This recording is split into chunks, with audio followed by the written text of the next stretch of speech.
Fauci said today in an interview with National Geographic, quote, "Everything about the stepwise evolution over time strongly indicates that this virus evolved in nature and then jumped species." That hasn't stopped the Trump administration, including the president and the Secretary of State, from trying to blame China for deliberately creating the virus in a laboratory and then letting it loose on the world, first by killing China's own people. Joining us now is Democratic Congressman Adam Schiff of California. He's the chairman of the House Intelligence Committee. Chairman Schiff, thank you very much for joining us tonight. Anthony Fauci in this interview today has very little patience for any discussions about what might or might not have happened in a Chinese laboratory. He's saying, look, this was transmitted from bats. We've seen this pattern before. We know how to detect it. It's not a mystery for him. Well, look, the president, as you know, a couple of days ago said that he has high confidence that this virus escaped the lab. Secretary Pompeo said there's enormous evidence of that. If there is anything to have high confidence about in that regard, or enormous evidence, they have yet to share it with Congress. And we are told that we are currently informed on the latest intelligence. So I don't know where they're getting this, apart from either expressing their desire or they're withholding information from Congress, but I don't see what would be gained by doing so.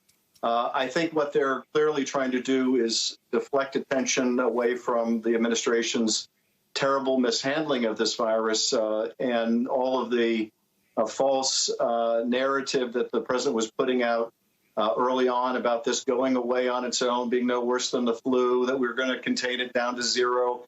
And so they've chosen to go after China. Look, there's a lot to criticize China about. I don't want to make any mistakes about that.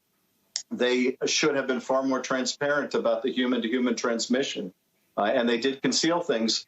But whether they can get the intelligence agencies to somehow search for the conclusion they want to reach, that's not how the agencies are supposed to work. And there's a danger in the administration either putting out theories that cannot be substantiated or deliberately provoking a fight during the middle of a pandemic. Dr. Fauci also said today about that point that President Trump made, that at a certain point he said it was just going to disappear. Dr. Fauci said, I don't think there's a chance that this virus is just going to disappear. It's going to be around, and if given the opportunity, it will resurge. We now will have a few months, May, June, July, August, to prepare. We need to not only have tests, but to make sure the people who need tests get tested so that by the time we get to September, we don't have this dialogue continually fixated on testing. Shame on us if we don't have enough tests by the time this so-called return might occur in the fall and winter. These kinds of statements that Dr. Fauci is making to National Geographic are clearly against what President Trump is saying and the message President Trump is pointing out. And it sounds like the kind of testimony you would get if he was not banned from testifying to Congress. Well, I think that's exactly right. And the president does a tremendous disservice to the American people when he precludes some of the foremost experts from testifying before Congress and sharing what they know. Now, it's clear why the president doesn't want Fauci to come to Congress, even though he's allowing Dr. Fauci to speak at these White House propaganda sessions for the president. And it's because apart, and away from the glare of the president, he's concerned that Dr. Fauci will be even more candid with the country about the dangers of this virus and feel more free to contradict the false claims that the president has been making. That's a very poor reason to keep someone from Congress during a pandemic. But look, it is consistent, completely consistent with his efforts to replace inspector generals, with his efforts to silence those who disagree with him, and now his effort to deflect responsibility onto China for many of the administration's own failings. So it's part and parcel of the president's modus operandi, but a real disservice, a continuing disservice to the country. Chairman Schiff, I'd like to talk to you about the president's moves against inspectors general, including the inspector general who started what became the impeachment process, in effect, by the intelligence community's inspector general. If you could stay with us over this commercial break, we'd like to do that when we come back, including the Health and Human Services inspector general that the president has gotten rid of. If you could give us a moment, we'll be right back with Chairman Adam Schiff. Of course. Thank you. Congressman Adam Schiff is back with us. And Chairman Schiff, we've seen this before, Donald Trump's attack on the inspectors general, and now it includes anyone who says the wrong thing to Donald Trump's ear during this pandemic.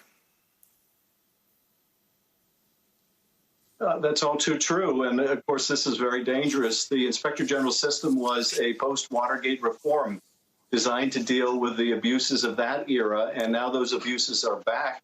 The president has systematically gone through and gotten rid of the inspector general for the intelligence community, who reported to Congress that a whistleblower complaint was being withheld in violation of law.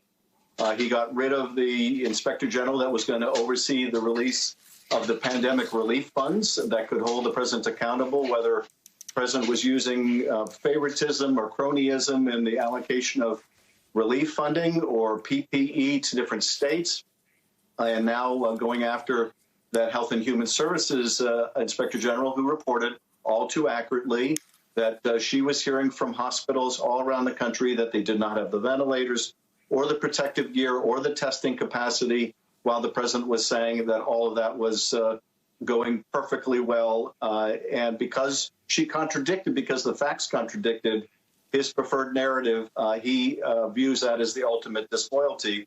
But the result is a lack of accountability. And, you know, one final point on this, Lawrence, it doesn't have to be this way. The Congress could stand up to this president, but we have the confluence of a president who tramples on these norms and is not guided by ethics or anything else, except self-interest, apparently, and a GOP in Congress that is too weak or too unwilling to do anything about it. If the Republicans would join us, we could put the requirements into law today that say the president cannot remove an inspector general except for cause.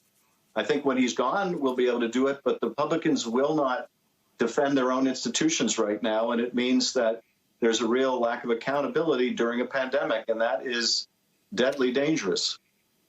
And we can't act even slightly surprised by this because you told us this was going to happen in your argument in the Senate impeachment trial.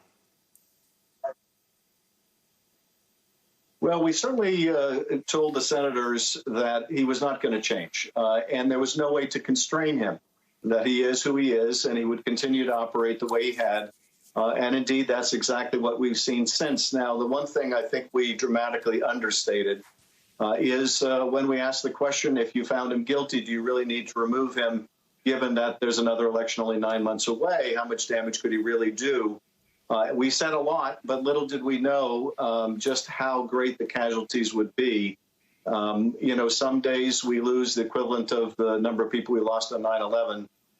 And, you know, I think that there's no way we could have foreseen just how tragic his malfeasance would be in the remaining months of his administration. Chairman Adam Schiff, thank you very much for joining us tonight. We really appreciate it.